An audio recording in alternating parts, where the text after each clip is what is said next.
Welcome back దంటూ mind master.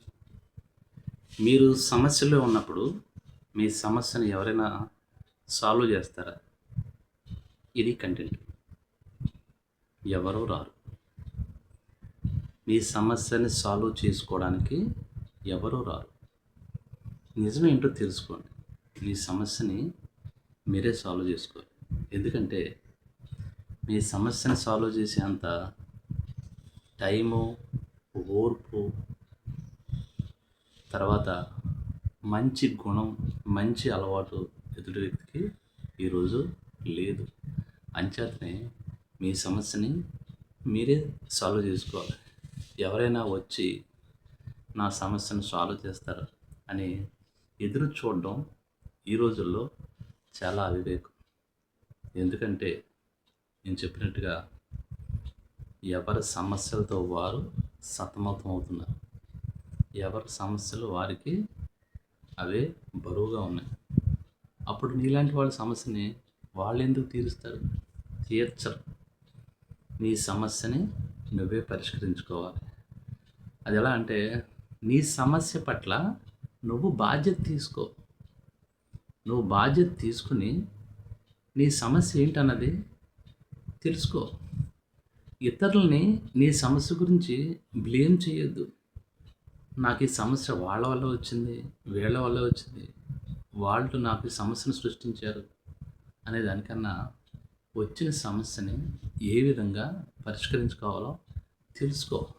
నా లైఫ్లో ఇలానే ఎందుకు జరుగుతుంది, నాకే ఎందుకు జరుగుతుంది, ఇంకెవరు లేరా, ప్రతిసారి నాకే సమస్యగా ఉంది, నాకే సమస్యలు వస్తున్నాయి అని ఆలోచించొద్దు. ఎందుకంటే సమస్య అనేది ప్రతి ఒక్కరికి నీడలా వెంటాడుతూ ఉంటుంది. ఈ సమస్యని ప్రతిరోజు ప్రతి మనిషి కూడా ఏదో రూపేణా ఎదుర్కొంటూ ఉంటాడు. అలాగే ఈ సమస్యను పరిష్కరించుకోవడానికి శక్తి నీలోనే ఉంది. ఎదుటి వ్యక్తి వచ్చి ఈ సమస్యను పరిష్కారం చేస్తాడు అనే ఆలోచన పెట్టుకోవద్దు. ఆలోచించు. నీకు ఆ శక్తి ఉంది. నీలో ఉన్న శక్తి, మేధాశక్తి బయటికి తీసి నీ సమస్య ఏంటన్నది నువ్వు గుర్తించి దాన్ని సాల్వ్ చేసుకో.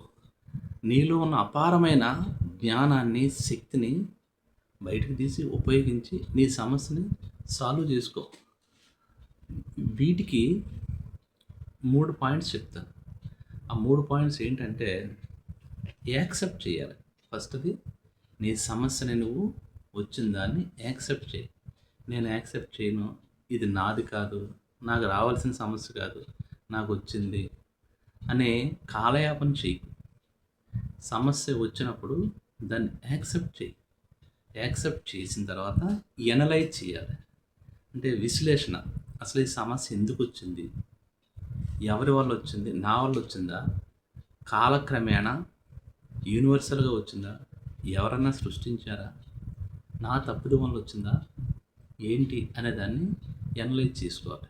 ఎనలైజ్ చేసిన తర్వాత సమస్యని పరిష్కరించుకునే మార్గంలో నువ్వు యాక్షన్లో దిగాలి.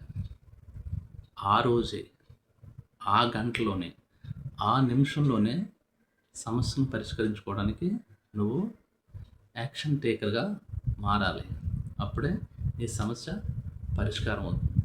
ఫర్ ఎగ్జాంపుల్, ఒక మనిషి డబ్బు సమస్యతో బాధపడుతున్నాడు అనుకోండి. డబ్బు తన దగ్గర ఎందుకు లేదు, ఇతరుల దగ్గర ఎందుకు ఉంది? ఇతరుల దగ్గర ఉన్నది ఏంటి, నీ దగ్గర లేనిది ఏంటి? వాళ్ళు డబ్బు ఎలా సంపాదిస్తున్నారు, సంపాదించిన డబ్బుని ఎలా ఇన్వెస్ట్ చేస్తున్నారు, డబ్బు సంపాదించడానికి వాళ్ళకున్న స్కిల్స్ ఏంటి, అవన్నీ కూడా ఎనలైజ్ చేసుకుని నువ్వు డబ్బు సంపాదించుకునే మార్గంలో నువ్వు చేసే తప్పులు ఏంటి, వాటి గురించి ఆలోచించుకుని నీ సమస్యను నువ్వు పరిష్కరించుకోవాలి. కానీ వాళ్ళకి డబ్బు ఉంది, నాకు డబ్బు లేదు, ఈ డబ్బు ఎలా వస్తుంది అనే సమస్యని ఎదురుగా పెట్టుకుని ఆలోచించడం వల్ల ఈ సమస్య పరిష్కారం కాదు. సమస్యలు అనేవి ప్రతిరోజు ప్రతి మనిషికి కూడా వస్తూ ఉంటాయి, పోతూ ఉంటాయి. అన్ని సమస్యలు అన్ని రోజులు నీతో ఉండవు. అవి ఎలా వస్తున్నాయో అలాగే కొన్ని సమస్యలు మనం ఏమీ చేయకుండా తీరిపోతూ ఉంటాయి. అలానే కొన్ని సమస్యలు మనం మనస్సు పెట్టి ఆలోచించగలిగితే అక్కడే సమస్యకి పరిష్కారం దొరుకుతుంది. టెన్షన్ పడకుండా నీ సమస్యని నువ్వే పరిష్కరించుకోవాలి. దేశంలో ఉన్న వాళ్ళందరికీ ప్రతి వాళ్ళకి కూడా వేరే వాళ్ళు వచ్చి వాళ్ళ సమస్యల్ని పరిష్కరించరు. నీ శక్తిని ఉపయోగించు. నీలో ఉన్న ఆలోచన విధానాన్ని బయటికి తీ బయటికి తీసిన తర్వాత దాన్ని ఏ విధంగా మీరు సాల్వ్ చేసుకోవాలో ఆలోచించుకోండి. అంతేగాని ఎదుటి వాళ్ళ మీద మీ సమస్య గురించి బ్లేమ్ చేయకండి. వాళ్ళ సమస్యలు వాళ్ళకుంటాయి. నీ సమస్య వాళ్ళ వల్లే వచ్చింది, వాళ్ళు సృష్టించారు, వీళ్ళు సృష్టించారు, నాకే ఇలా సమస్యలు వస్తున్నాయి అన్నది అబద్ధం. నా ఛానల్ మీకు నచ్చితే సబ్స్క్రైబ్ చేయండి, లైక్ చేయండి, షేర్ చేయండి. Thank you.